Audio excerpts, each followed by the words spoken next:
The idea for my novel started with an image and an article.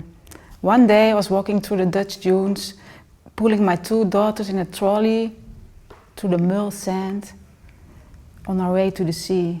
A hot summer's day. The landscape was all burned down and black. The surroundings were guarded because a pyromaniac had been walking around there for the last 2 years. Oh, it was a spooky, lonesome atmosphere.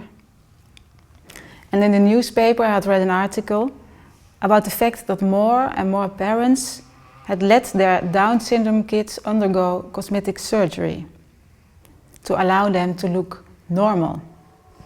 Because society judges people by the way they look. And the mother said, society is not going to change overnight. So my child has to fit into society, rather than society fitting into the way she is. This affected me, because I could understand her, and at the same time it felt terribly wrong. Questions arose: what do we do when our children are different than ourselves? Different than we expected them to be? And aren't we all different than our parents had expected us to be? The scenery and the article brought me to the starting point of my novel.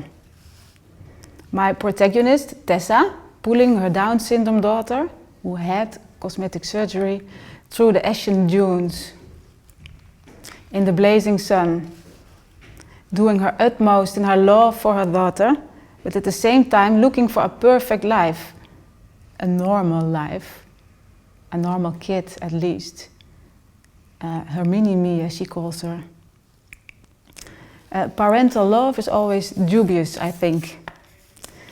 In what way do we project ghosts of our own past on our child, and what exactly drives us in our mission to improve our kids? We encourage our kids to give their all and get the most out of themselves, all out of love, of course. And so does Tessa, my protagonist, with her disabled daughter.